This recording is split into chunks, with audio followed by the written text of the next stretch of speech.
할렐루야! 오늘은 세종을, 내일은 대한민국과 온 땅에 전도와 선교의 사명을 감당하는 세종순복음 드림교회입니다. 하나님의 사랑과 은혜가 치유와 응답이 있는 성령 충만한 교회입니다. 구독과 중보기도로 드림가족이 되어보세요. 오늘도 주 안에서 참 좋은 날입니다.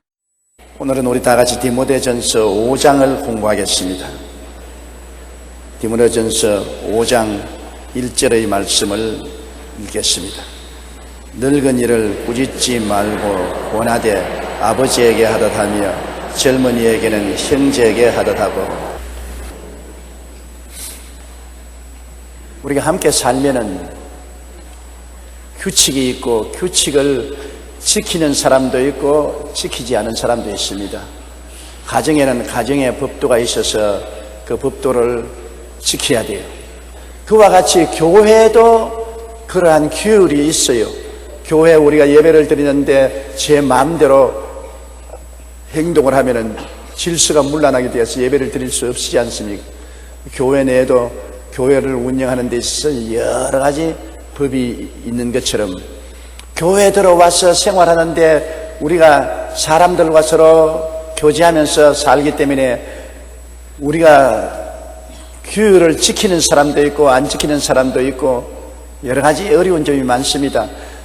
디모데는 나이 젊은 사람으로서 에베소 교회에 나가서 목회 생활을 하고 돌보는데 카운셀링을 끊임없이 해야 되는 것입니다.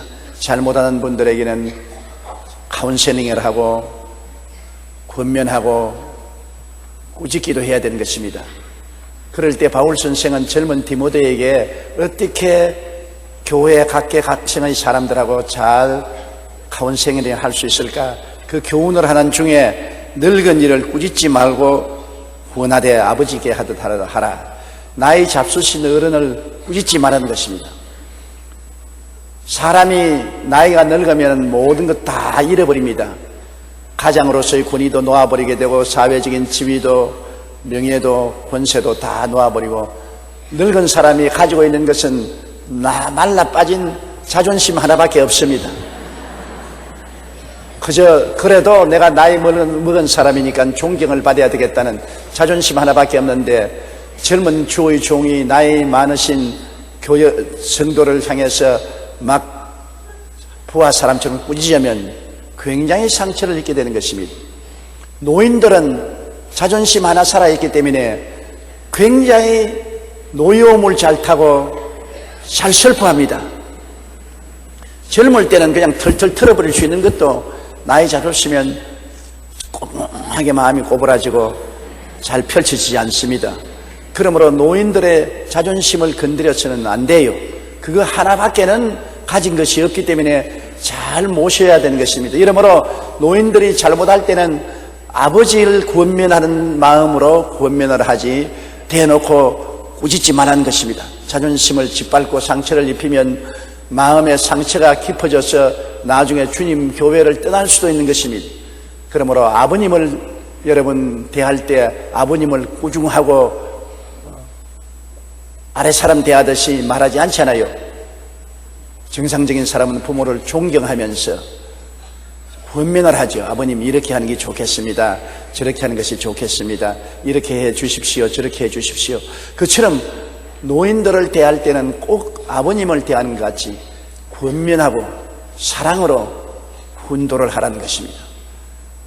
저는 49년 동안 목회 생활을 해오면서 많은 노인들을 모시고 왔습니다. 이제 저도 노인이 되었습니다만 노인들을 모시고 왔는데 가만 보니까 노인들이 한번 삐뚤어져 놓으면 좀처럼 바로 되지가 않아요.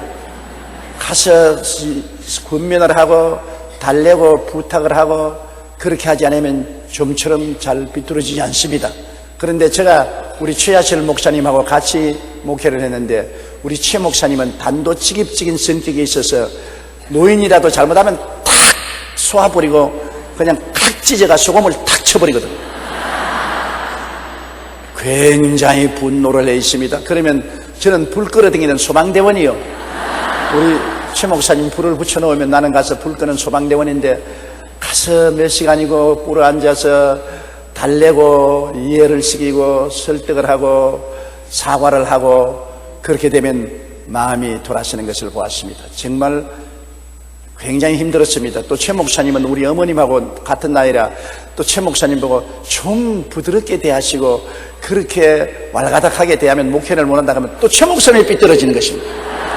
그래서 저는 위로 어른을 모시고 또 아래로 많은 노인들을 모시고 있었기 때문에 양 사방에서 삐뚤어지는 바람에 굉장히 애를 많이 먹었습니다. 이러므로 노인들을 공경하되 그 자존심을 건드리지 말고 꼭 명령을 하지 말아야 되는 것입니다. 이렇게 하시면 좋습니다. 저렇게 하시면 좋습니다. 이렇게 해 주십시오. 저렇게 해 주십시오. 부탁을 하는 것이지 이렇게 하라 저렇게 하라 명령을 내리면 굉장히 마음에 시험이 들게 되는 것입니다. 이런 늙은이를 꾸짖지 말라고 했습니다. 잘못했어도 꾸짖지 말고 이렇게 하는 것보다 저렇게 하는 것이 좋지 않습니까? 이렇게 해주시면 더 교회가 평안하고 좋겠습니다. 부탁을 해야지 대어놓고 꾸짖으면 마음에 시험이 드는 것입니다. 그리고 젊은이에게는 형제 얘기하다가 요사이 형제간도 옛날과 달라요. 옛날에는 형이나 아오이 다른 점이 있지만은 요사이는 형 아오이 차별이 없습니다. 너나 내나 조금 일찍이 났다고 네가 무슨 큰 소리 하느냐. 요사이 장자라고 해서 특별히 재산을 많이 받는 것도 아닌 것입니다. 형제간이 다 똑같이 상속을 받으니까 장자로서의 효과가 전혀 없어요. 저도 9 형제간 중에 남자로서는 장자인데 효과 없어요. 집만 짊어졌지 효과는 없는 것입니다. 옛날에는 형이라면 아버지 다음으로 굉장한 권위를 가졌으나 요사이 세상에는 그런 권위도 다 사라지고 말았었습니다. 그러므로 다 이퀄로 민주주의적으로 전부 똑같이 서로 우애하고 설득해야지 명령을 한다고 일이 되어가는 법이 없는 것입니다. 그리고 교회에서 젊은이들을 나이 먹은 장로님이라 목사라고 해서 마음대로 명령을 하고 이래라 저래라 했다가는 큰일 나지요. 바울 선생께서는 디모데에게도 이미 벌써 젊은이들을 대할 때 형제처럼 대하고 아랫사람처럼 마음대로 부리지 말라고 말한 것입니다. 무엇을 하든지 노인이나 젊은이나 인격을 존중하고 자존심에 손을 대지 말라는 것입니다. 사람이 제일 나중까지 지키는 것이 자존심인 것입니다. 돈도 잃어버리고 지위를 잃어버리더라도 자존심만은 안 잃어버리려고 합니다. 그러므로 여러분 대인관계에서 가장 중요한 것은 자존심에 상처를 입히면 안 됩니다. 부부간에 여간 싸움이 나도 화해합니다. 그러나 자존심을 상처 입히면 화해 안 합니다. 남편이 아내의 자존심에 상처를 입히고 짓밟아 놓으면 나중에 손이 발이 되도록 빌어도 화해 안 됩니다. 또 아내가 남편에게 몹쓸 말을 해서 자존심에 깊은 상처를 입혀 놓으면 그 상처는 골마 터지고 좀처럼 아물지 않습니다. 어떤 싸움을 해도 좋습니다. 그러나 자존심은 건드리지 마십시오. 남편의 자존심, 아내의 자존심은 꼭 지켜주십시오. 사람이 이 세상에서 마지막 지키는 보루가 자존심인 것입니다. 이러므로 교회에서라도 노인들의 자존심을 건드리지 말고 젊은이들의 자존심을 짓밟지 말아야 되는 것입니다. 우리가 인생을 살아가는데 명령보다는 설득하고 타이르는 것이 중요한 것입니다. 군대 생활은 명령의 세계인 것입니다. 명령을 듣고 명령을 행하는 것입니다. 그래도 요사이 젊은이들은 군대 생활에도 가혹한 명령을 행하면 자살을 하든지 그렇지 않으면 타살을 하든지 하지 않습니까? 설득이 제일 중요한 것입니다. 자존심을 존경해서 잘 설득을 해서 동의를 얻도록 하는 이것이 가장 중요한 것입니다. 하나님은 우리에게 명령을 내리시려면 가장 명령 내릴 수 있는 분이 하나님인 것입니다. 우리를 창조하신 하나님, 그리고 만유를 만드시고 지배하시는 하나님, 하나님의 명령에 불복종할 사람이 누가 있겠습니까? 그 의미하고 위대한 능력을 가진 하나님이 명령을 내리면 우리가 다 순종해야지요. 그럼에도 불구하고 하나님의 아들이 십자가 걸머지고 매달려 있는 거 보십시오. 명령이 아닙니다. 설득인 것입니다. 내가 너희 죄를 다 짊어졌으니 이제는 나를 믿고 따르라는 설득인 것입니다. 주님의 사랑을 베풀어서 우리를 설득하는 것이지 십자가에 매달려서 야 이놈들 다 때려 죽일 것이다 너가 나를 안 믿으면 벼락을 맞을 것이다. 삼족을 멸할 것이다. 그렇게 말하지 않으셨습니다. 주님은 십자가에 매달려서 수고하고 무거운 짐진 자들은 다 내게로 오라. 내가 너를 쉬게 하겠다고 말씀하시는, 설득을 하시는 것입니다. 주님의 그 설득과 그 사랑에 우리가 감동해서 변화받은 것입니다. 주님은 우리를 협박하고 공갈하지 않습니다. 설득을 하시는 것입니다. 그러므로 우리도 협박 공갈을 하지 말아야 되는 것입니다. 협박 공갈을 할 수 있는 위치에 있다고 하더라도 그것은 제일 나쁜 수단인 것입니다. 언제나 사랑으로서 설득하는 것이 가장 좋습니다. 2절요. 늙은 여자에게는 어머니에게 하듯 하며 젊은 여자에게는 온전히 깨끗함으로 자매에게 하듯 하라. 늙은 여자, 말이 어감이 좀 나쁩니다. 할머니들에게는 그러면 좋겠는데, 늙은 여자도 늙은 남자와 같이 강한 자존심을 가지고 있지요. 요사이 여성들은 과거의 여성과 다릅니다. 과거의 여성은 언제나 복종하는 것입니다. 남편이 있을 때는 남편에게 복종하고, 아들이 자라면 아들에게 복종하고, 평생을 복종하다가 죽습니다. 그러나 요사이는 그렇지가 않습니다. 세월이 달라지고 다 교육도 많이 받고 생활 환경도 좋아져서 이제는 진실로 남녀 동등권이 이루어졌기 때문에 남편에게 무조건 복종하지도 않고 자식이라고 해서 무조건 복종하지도 않습니다. 오히려 여성이 더 오래 살고 또 권세도 많습니다. 나이가 늙으면 여성은 강해지고 남자는 약해지는 것입니다. 그렇기 때문에 나이 60이 넘어서 이사가면 남자가 이삿짐 위에 제일 먼저 올라타고 있습니다. 안 데리고 갈까 싶었어요. 강아지는 데리고 가는데 남자는 안 데리고 간다는 겁니다. 귀찮으니까. 실제로 직장도 잃어버리고 은퇴해서 올 때 갈 데도 없고 돈도 못 벌여오는 남편이 방구석에 앉아서 자꾸 잔소리만 하고 있으면 아예 골치가 아프죠. 그래서 황혼 이혼이 많은 이유는 황혼이 되어서 쓸모가 없다면, 옛날엔 돈 벌어오는데 필요하니까 귀찮아도 갖다 놓아야 돈 벌어오는 기계니까 매달마다 꼬박꼬박 돈 벌어주면 돈도 벌어오지 않고 돈만 쓰려고 하고 잔소리 하니까 이건 집어치워야 되겠다. 더 이상 데리고 있을 필요가 없다. 그러한 일들이 비일비재하게 생겨나는 것이 우리나라에도 이혼율에 황혼 이혼율이 너무나 많습니다. 그러므로 여자를 무시하면 안 됩니다. 더구나 나이 많은 할머니를 무시하면 안 돼요. 여기 성경에는 늙은 여자에게는 어머니에게 하듯 하며, 고약한 놈들이 어머니를 무시하는 사람도 있지만은, 그러나 대다수의 사람들은 아버지나 어머니는 마음속에 애정이 있어서 고약하게 대하지는 않지 않습니까? 어머니 설득하듯이, 어머니를 공경하듯이 다른 사람들 다 어머니처럼 공경하라는 것입니다. 그리고 젊은 여자에게 대해서는 온전히 깨끗함으로 자매에게 다다라. 디모데는 나이가 젊었습니다. 나이가 젊으니까 젊은이에게는 혈기방장합니다. 혈기방장한 젊은이는 반드시 그냥 여성을 보는 것이 아니라 마음의 육체의 욕구가 있는 것입니다. 하나님이 그렇게 사람을 만들어 놓았던 것입니다.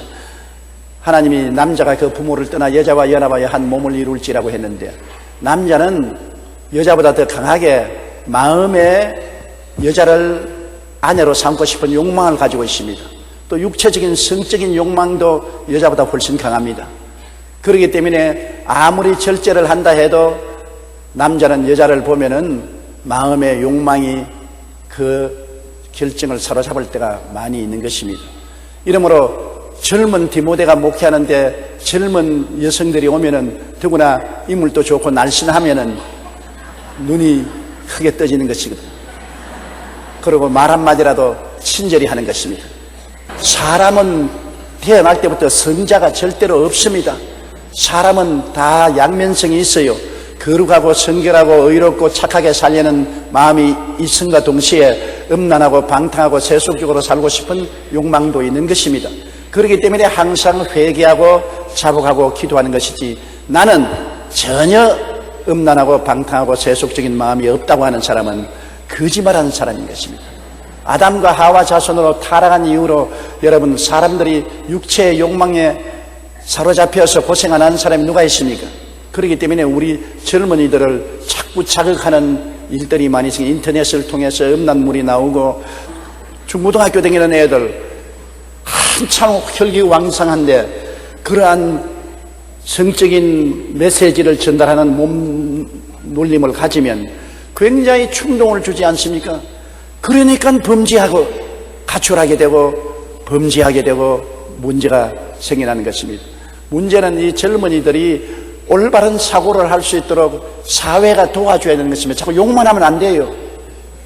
엄청난 혈기방장하고 성적인 욕망이 충천하는 우리 자녀들을 잘 다스려주고 설득해주고 붙들어줘야지, 그거를 쥐어받고 꾸짖고 멸만 때리면 반발을 하고 더 그런 세계로 뛰어나가고 마는 것입니다.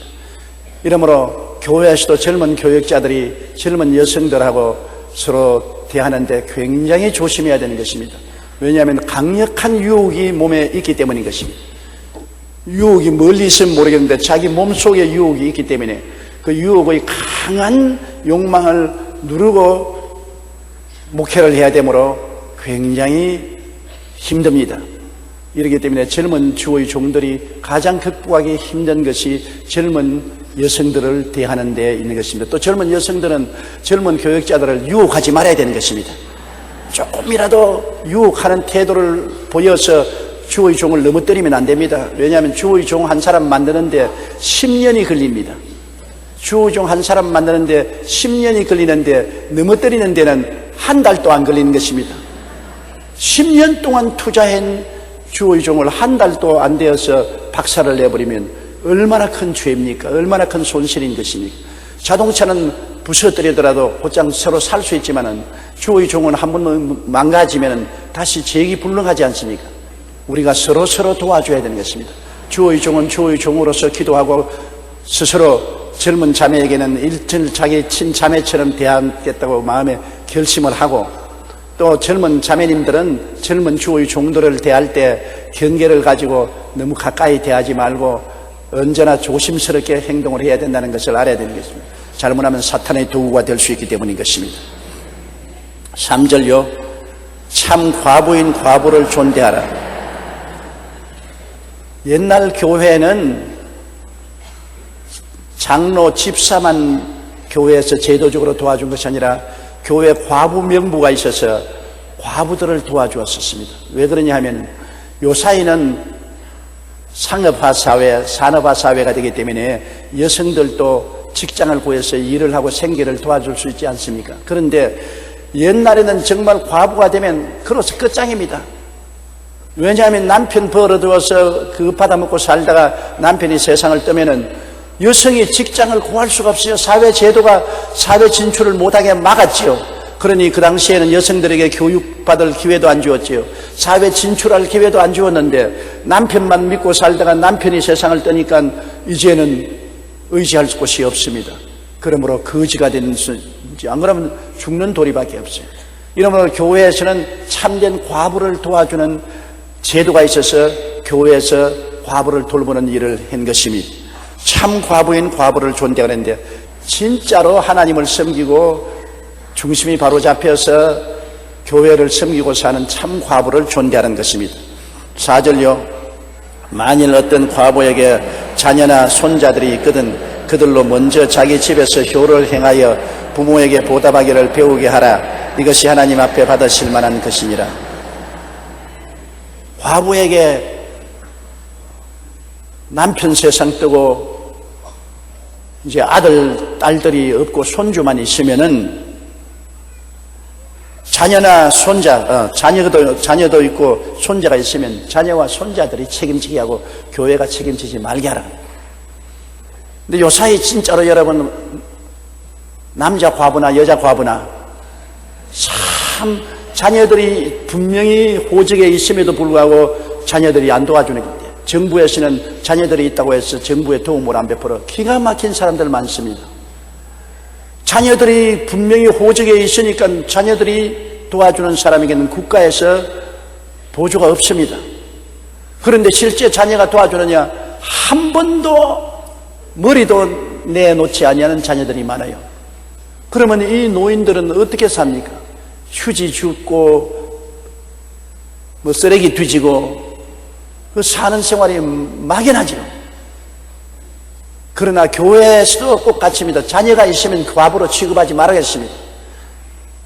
자녀나 손자가 있으면 손자까지라도 부모에게 효도하는 것을 가르치고 공양하는 것을 가르치되 교회는 짐지지 말라고 했으니, 여러분, 혈연관계라는 것은 하나님이 보시기에도 아주 끈끈한 것입니다.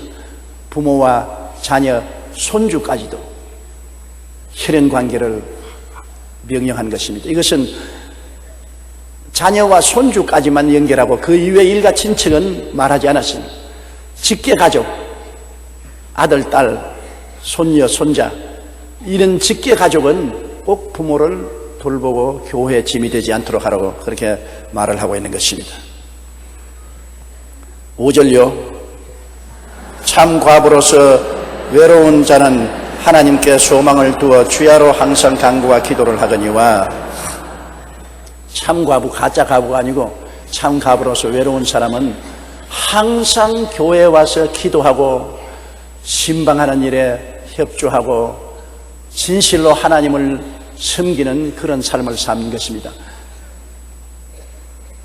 가짜 과부가 아니고요.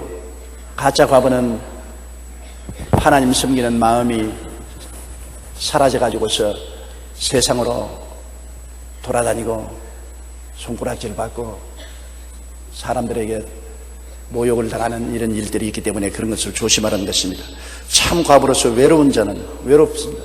사람이 이 세상에 살면서 외로움이 가장 무섭습니다. 여러분, 인생을 살면서 부부간에 둘이가 남았는데 병이 들어도 안 죽고 있는 것이 좋습니다. 외로움을 이기기 위해서요. 남편과 아내 70이 넘어서 세상 사람들이 누구 젊은 사람이 돌봐주려고 합니까? 또 친하려고 하지 않고 세대가 다르니까. 그래도 말동무가 되고 서로 의지가 될 수 있는 것은 부부가 제일입니다. 알아주고 이해만 해준다면 상대방의 똥오줌을 사도 그를 돌봐줘도 살아있으면 좋습니다. 사람이 가장 무서운 것이 외로움에 있는 것입니다, 여러분. 고독이 제일 무섭습니다. 어떤 병보다 고독의 병이 무서워요.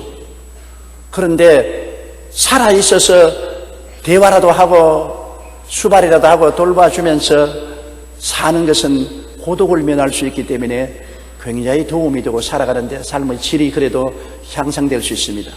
그러나 아무도 없이 혼자서 사는 사람은 얼마나 외롭습니까? 남편이나 아내가 서로 일찍이 보내고 난 다음 자녀들은 다 안 돌봐주고 혼자서 외롭게 사는 데가 죽는 사람 많잖아요. 아무도 모르게 혼자 죽어서 나중에 한 달이고 뭐 몇 달이 지나서 보니까 죽어 있지. 이런 사람들도 많지 않습니까? 요사이는 그래도 많이 도움이 되는 것이 텔레비가 도움이 많이 됩니다. 옛날에 텔레비였을 때 고독한 사람은 어떻게 살았는지 모르겠어요. 요사이 노인들은 혼자 있으면 하루 종일 텔레비만 봐요. 그것도 눈이 성하면 좋은데 눈이 아프면 텔레비도 잘 못 보지 않습니까? 고독을 면할 수 있는 것. 그런데 예수 믿는 사람은 왜 좋으냐 하면 외로울 때 아무도 돌봐주지 않아도 교회에 와서 기도하고 하나님 이름으로 신방 다니면 외로움을 면할 수가 있는 것입니다. 건강할 때 신방 다니고 남을 위해서 기도해주고 구제하는 일을 싫다할 사람 누가 있겠습니까?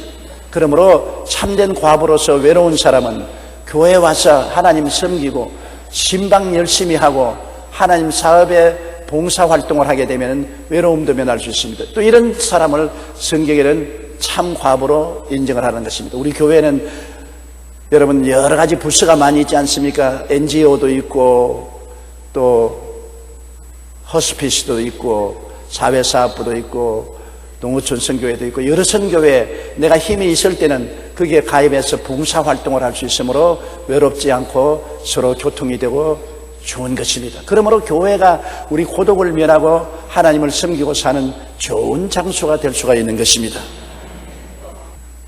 우리가 5절 했지요. 6절 보십시다. 향락을 좋아하는 자는 살았으나 죽었느니라. 향락을 좋아하는 사람은 하나님 버리고서 육신의 정욕, 안목의 정욕, 이 세상 자랑 따라다니니까 살았다나 죽었죠. 물론 향락을 하려면 그래도 돈 꽤나 좀 있어야 되지 않습니까?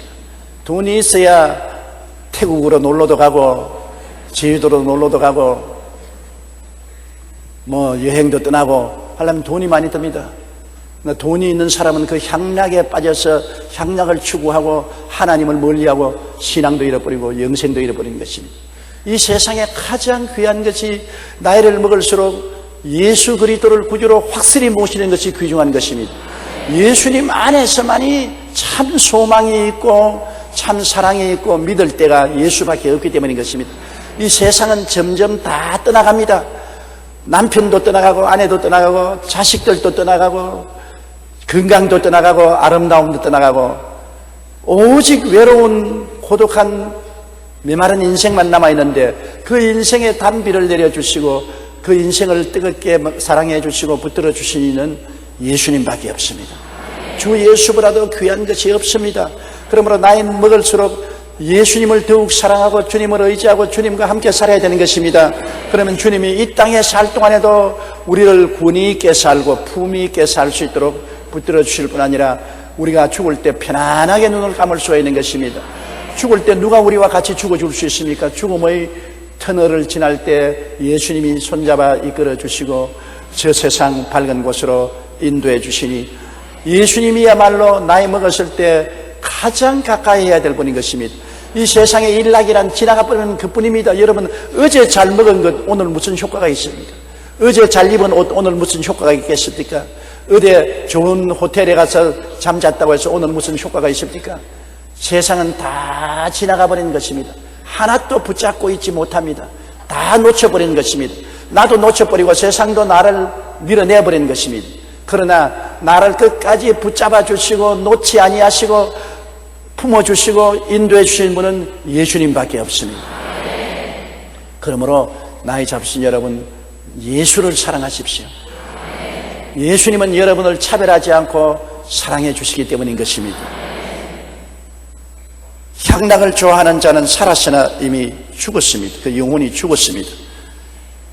7절요, 내가 또한 이것을 명하여 그들로 책망받을 것이 없게 하라.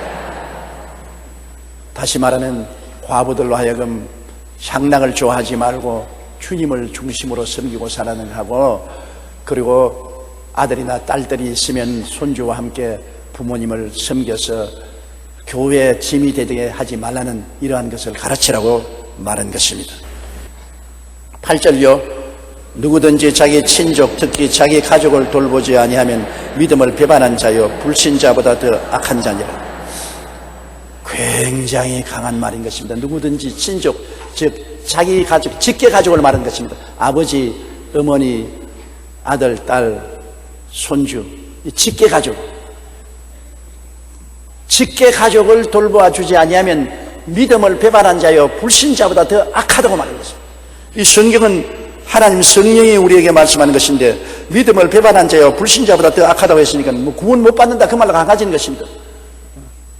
믿음을 배반한 자요 불신자보다 더 악하니 어떻게 하늘나라가 있습니까? 그러므로 불효가 얼마나 하나님 앞에 무서운 죄라는 것을 말해주고 있는 것입니다. 십계명에도 하나님께서는 내 부모를 공경하라, 그리하면 세상에서 내가 잘되고 장수하리라. 다른 계명은 그러한 언약이 없습니다. 내 앞에 다른 신을 두지 말라, 우상에 절하지 말라, 하나님의 이름을 망령되이 보지 말라, 안식일을 그렇게 지키라, 내 부모를 공경하라는 거기에는 꼭 축복이 붙어 있는 것입니다. 네가 세상에서 잘되고 장수하리라. 그러므로 하나님이 부모 공경에 대한 관심을 많이 가지고 부모를 공경하면 세상에서 복되고 장수하는 축복을 주겠다고 약속을 했는데, 이 성경에는 보면은 부모를 공경하지 아니하고 내버려 놓으면 이것은 불신자보다도 더 나쁘고, 그리고 악한 자보다도 더 악하다고 말한 것입니다. 8절 다시 한번 우리 같이 읽으십시다. 누구든지 자기 친족 특히 자기 가족을 돌보지 아니하면 믿음을 배반한 자요 불신자보다 더 악한 자니라. 우리가 믿음을 배반하지 않고 불신자보다 더 악한 사람이 되지 않기 위해서는 내 직계 가족을 돌봐야 되는 것입니다. 내 아버지 어머니, 특별히 아버지 어머니 부모 공경은 꼭 해야 돼요. 부모를 내동댕이 치는 것은 참으로 무자비한 일이요 불효막심한 일인 것입니다. 내가 할 수 없는 대로, 할 수 있으면 할 수 있는 대로 최선을 다해서 돌보는 것이 좋습니다. 그래서 하나님 앞에 설 때 마음에 정죄함을 받지 말아야 될 것입니다. 자식이 있으면 오늘 자녀들이 교회에 나오면 특별히 더 교육을 잘 받아서 자녀 소손 효도를 행할 수 있게 해줘야 되는 것입니다. 9절요. 과부로 명부에 올릴 자는 나이가 60이 덜 되지 아니하고 한 남편의 아내 된 자로서, 과부 명부가 있어서 교회에 과부들을 전부 명부에 등록을 시켜요. 과부는 60 이하에는 과부로 생각하지 말고 60 이상을 과부로 생각하라는 것입니다. 그러므로 이 옛날에 디모데도 그 목회하는 에베소 교회에서 60 이하는 과부로 받아들이지 말라. 왜냐하면 젊으니까 마음의 정욕에 끌리면 또 시집 가버리고 말 것이니까, 과부의 명부에 올릴 자는 나이가 60이 덜 되지 아니하고 한 남편의 아내였던 자. 여러 남편을 갈아치웠다는 것은 이혼했다가 결혼했다가 이혼했다가 결혼했다가 하는 사람들, 이런 과부로 취급하지 말라는 것입니다. 이혼하지 말고 한 번 결혼해서 그 남편으로서 끝장낸 사람인 것입니다. 옛날에도 이혼이 많았어요. 여러분, 예수님 당시에도 수가성 여인은 5번 이혼하고 6번째 남자하고 살지 않았었습니다. 인생이 사는 이상은 서로 뜻이 안 맞아서 이혼한 사람이 많지요. 그러나 교회에서는 과부로 취급할 때는 이혼한 사람은 과부로 취급하지 말라고 했었습니다. 그러니 하나님은 이혼을 굉장히 미워하신 것입니다. 하나님께서는 한 번 결혼했으면 하나님이 짝지어 주었으므로 평생 그 사람과 해노하라고 말씀을 하고 있고, 헤어졌으면 그대로 있지 다른 데 시집장가 가지 말아야 했습니다. 그러므로 죽으면 몰라도 살아있으면 돔처럼 재혼하기가 곤란합니다. 성경에는 살아있으면 서로 떨어져 있으면 서로 떨어져서 있거니와 이따가 합칠 수 없으면 서로 떨어져 있거니와 이혼은 하지 말라고 말하고 있는 것입니다. 그래서 성경은 이혼에 대해서 굉장히 강하게 반발을 하고 있습니다. 상대방이 간음을 하지 않은 이상은 이혼하지 말라고 성경은 말하고 있는 것입니다. 그러므로 한 남편의 아내였던 자로서 10절요. 선한 행실의 증거가 있어 혹은 자녀를 양육하며 혹은 나그네를 대접하며 혹은 성도들의 발을 씻기며 혹은 환난당한 자들을 구제하며 혹은 모든 선한 일을 행한 자라야 할 것이라. 이야, 과부의 자격이 보통 힘들지 않습니다. 요사이 수능시험 치고 학교에서 자격 심사하는 것과 꼭 같습니다. 선한 행실의 증거가 있어야 되는데 자녀를 양육하며, 평소에 자녀를 잘 양육한 과부가 된다. 자녀를 양육을 못해서 자녀들이 허랑방탕하고 범죄인이 되고 하면 그것도 엄마에게 책임을 물어요. 사실은 어린아이가 자라서 1살에서 6살 될 때까지는 절대적으로 어머니 아버지의 영향력을 받습니다.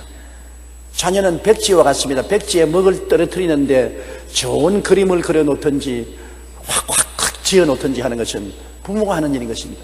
6살까지는 유치원도 안 나가고 집에서 살아야 되는데 그때 어떻게 인생을 살아야 될까를 결정짓는 것입니다. 1살에서 6살까지 그 어릴 때 예수님을 확실히 믿도록 하고 가정 예배를 드리고 하나님을 찬송하게 하면 평생에 주님을 떠나지 않습니다. 그 인격 형성 때 기초를 예수 그리스도를 믿는 신앙으로 기초를 쌓았기 때문인 것입니다. 그러므로 어린이 교육은 얼마나 필요한지 몰라요. 그 가장 인격 형성의 중요한 시절이 부모님 설하에 있을 때인 것입니다. 그 다음에 유치원에 갔을 때 유치원 선생의 인도가 굉장히 영향력을 미칩니다. 예수를 잘 믿는 그러한 유치원에 보내는 것이 굉장히 중요하고, 그 다음엔 초등학교, 벌써 중학교, 고등학교 들어가면 자기 개성이 뚜렷해지고 자기 고집이 있어서 잘 듣지 않습니다. 어릴 때 부모님이 신앙 속에 잘 들어오도록 도와줘야 되는 것입니다. 이 과부가 진실한 과부의 자격이 되려면 자녀들을 주 안에서 잘 양육하고 나그네를 대접하며, 나그네를 대접한다는 것은 옛날에는 여관이나 호텔이 시원찮았어요. 많은 성도들이 여행을 할 때 저녁에 잘 곳이 없습니다. 그러면 집에 성도를 모실 만한 방이 있으면 나그네를 옛날에는 잘 모셨습니다. 성도들을 모셨어요. 그렇기 때문에 옛날에 초대교회 때는 예수 믿는 사람들이 이 도시에서 저 도시로 가면은 교회 안내를 받아서 성도들 집에 거했지, 호텔이나 여관에 거할 수가 없는 것은 호텔과 여관이 없었고, 또 있더라도 돈 많은 사람이 있지 돈 없는 사람은 있을 수가 없기 때문에 성도의 집에서 거했습니다. 이래서 나그네를 잘 대접하고 성도의 발을 씻긴다. 발을 씻긴다는 것은 옛날에는 아스팔트 길이 아닌 흙탄 길을 샌달을 신고 다니기 때문에 여행을 하면 발에 아주 먼지가 투성이 되는 것입니다. 그러면 집에 들어오면 대야에 물을 떠가지고서 손님들 발을 씻겨주는 것입니다. 그건 봉사, 섬기는 것을 말하는 것입니다. 성도를 잘 섬기는 그런 전력이 있고, 환난 당한 자들을 구제하며 환난을 당하여 어려운 자, 다시 말하면 초상이 났다든지 병들었다든지 가정에 큰 어려움이 당했을 때 가서 위로하고 도와주는 그런 군면하는 일을 한다든지, 또한 모든 선한 일을 행한 자라야 어떤 일인지 착하고 선한 일을 하고 독하고 악한 일을 행하지 않은 그러한 행실을 봐서 교회에서, 교회 위원회에서 자질을 조사해서 자질에 통과된 사람은 정당한 과부로서 교회에 등록을 하고 생활비 일체를 돌봐주는 일을 한 것입니다. 그러므로 그 당시에는 과부들이 많았고, 과부 등록에 올라오면은 한평생 교회가 생활을 돌봐주는 그런 일을 했기 때문에 자격을 엄하게 규정해 놓은 것을 볼 수 있는 것입니다. 11절요. 젊은 과부는 올리지 말지니 이는 정욕으로 그리스도를 배반할 때 시집가고자 하느니라. 여기는 또 그래 놨네요. 젊은 과부는 과부로 인정하지 말라고. 젊은 과부라고 해서 혼자서 늘 살라는 법은 없잖아요.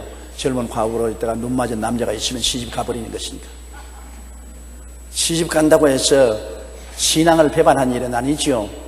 시집을 가도 예수를 잘 믿으면 좋은데 그냥 예수님조차 팔아먹어버리고 시집 가면은 그 인생이 정말 비참하지요. 그러나 젊은이는 자기 눈이 맞은 사람이 있고 서로 좋아하면은 결혼해도 상관이 없습니다. 그러나 과부의 명단에는 올리지 말라 그러셨습니다. 젊은 사람은 언제나 그럴 가능성이 있었습니다. 옛날에 그렇게 엄격한 사회에 여자들이 진출 안 해도 그래도 젊은 사람들은 어찌한지 좋은 사람 만날 수 있는 기회가 있었는데, 요사이 같이 개방된 사회에서는 얼마든지 만나죠. 인터넷 미팅을 통해서도 만나고 사회적으로 서로 미팅을 해서 얼마든지 만날 수 있으니까 시집갈 기회는 풍성하게 많습니다. 가겠다고 작정만 하면 언제든지 갈 수가 있는데 잘못 가놓으면 큰일 나지요. 한 번 가서 살아본 사람은 두 번째 시집을 잘못 가놓으면 그 엄청난 고통을 당하게 되는 것입니다. 이 세상에서 가장 무서운 자가 누군지 압니까? 사람이 제일 무섭습니다. 성경에 보면은 빈집의 우환에 보면은 마음에 주님이 없는 사람은 그 마음이 빈집이 되어서 7 귀신이 들어와 있다고 그랬었습니다. 그러니 7 귀신이 들어온 남자하고 결혼을 했다가는 완전히 전보다도 후가 더 어려워지지요. 사람이 그 속에 무엇이 들어있는가가 굉장히 중요한데요. 예수께서 들어와 있으면 걱정할 것 없습니다. 예수가 마음의 주인이 되어 있으면 그 사람은 주님 뜻대로 살고 주님의 은혜 속에 살기 때문에 믿을 수 있지만은, 예수 없는 사람은 마음의 빈집이 되어서 주인 없으니까 그게 깡패들인 마귀가 들어와 있으므로 어떻게 변할지 알 수가 없는 것입니다. 믿을 수가 없어요. 그렇기 때문에 초혼도 조심해야 되겠지만은 재혼은 더 조심해야 되는 것입니다. 사람 만나는 것이 얼마나 힘듭니까? 좋은 사람을 만나면 기가 막히게 좋아질 수 있지만은 나쁜 사람을 만나면 기가 막히게 나빠질 수가 있는 것입니다. 그러므로 항상 우리 예수 믿는 사람은 모든 일에 신중히 하나님께 기도하고 살아가야 됩니다. 12절요. 처음 믿음을 저버렸으므로 정죄를 받았느니라. 처음 믿음을 저버렸다는 것은 처음에 자기는 시집도 안 가고 과부로서 일생을 바치겠다고 하나님께 자꾸 기도를 하고 마음을 이미 결정해놨다가 마음이 달라지면 하나님이 섭섭하게 여기시는 것입니다. 처음에는 시집 안 가고 남은 여생은 날 위하여 섬기고 살겠다고 온갖 기도를 다 하고 부르짖어 놓고 난 다음에 나중에 눈 맞은 사람이 있으니까 언제 내게 기도한 거 다 던져버리고 손 탁탁 틀어버리고 또 시집 가느냐. 처음 믿음을 저버렸으므로 거기에 대해서 죄책감을 느끼게 되고 꾸중을 받게 되는 것입니다. 그렇다고 해서 예수 그리스도를 믿는데 버림을 받아서 지옥 가는 일은 아닙니다. 그러나 처음 헌신을 버렸기 때문에 그만큼 마음속에 부담을 느끼게 되는 것입니다. 많은 사람들이 내가 주의 종이 되겠다고 하나님께 기도하고 헌신해서 일생을 주님 위해서 바치겠다 해놓고 난 다음에 나중에 그걸 버리고 세상 직업을 행해서 세상으로 나가면 한평생에 늘 부담이 되는 것입니다. 내가 하나님을 배반했다. 그 마음에 부담이 늘 되는 것입니다. 마음에 부담을 가질 일을 하지 말아라. 그 말인 거죠. 정죄라는 것은 마음에 부담을 가지는 것입니다. 젊은 과부가 아예 시집 안 가겠다고 맹세를 하지 말아야 돼요. 맹세를 해놓으면 그게 나중에 부담이 되니까요. 그냥 하나님 앞에서 맹세하지 말고 좋은 기회가 있으면 시집 가겠습니다. 하나님께서 그냥 살게 축복해 주시겠거니와 좋은 데 있으면 시집 가도록 도와주시옵소서. 이렇게 해야지. 나는 주님이 있어 남은 여생을 절대 주님만 섬기고 살고 어떻게 멋있는 남자가 와도 시집 안 갑니다. 그렇게 했다가 좋은 남자가 오면 아유 그냥 빠져버리면 그게 문제라. 그는 처음 자기의 헌신을 저버렸으므로 두고두고 마음에 정죄가 오고 부담이 되고 하나님께 꾸중을 받게 되는 것입니다. 13절요. 또 그들은 게으름을 익혀 집집으로 돌아다니고 게으를 뿐 아니라 쓸데없는 말을 하며 일을 만들며 마땅히 아니할 말을 하나니.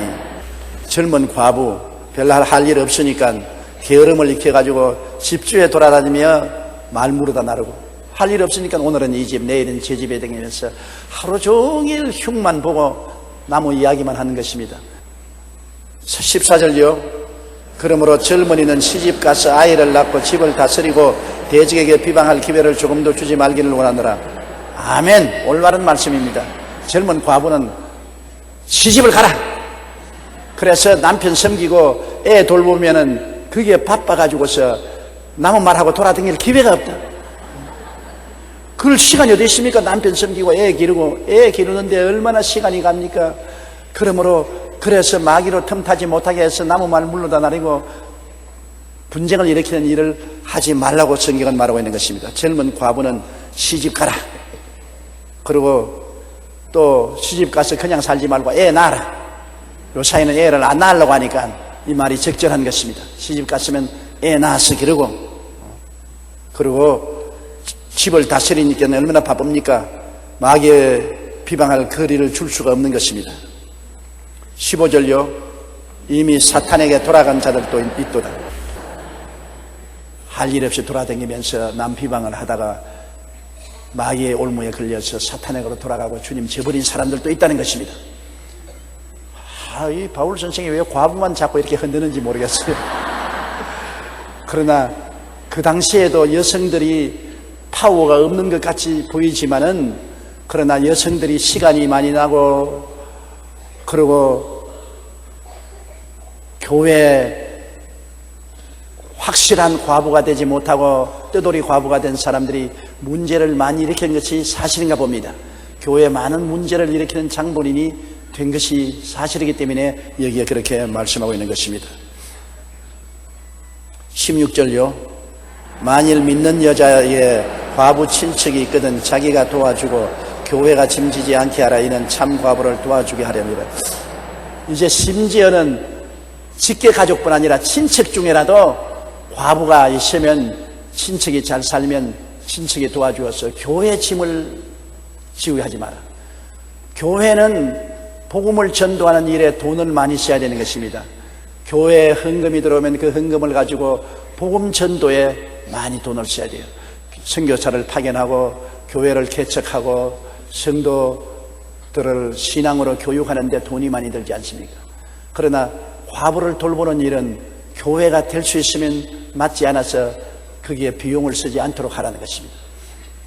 교회는 복음 전도를 직접적으로 하는 일에 많은 돈을 쓰고 희생을 하지 소모성 있는 희생은 될 수 있으면 줄이라고 말하는 것입니다. 친척이라도 잘 산 사람이 있으면 과부를 돌봐주고 부담이 되지 않게 하라고 말씀하고 있는 것입니다.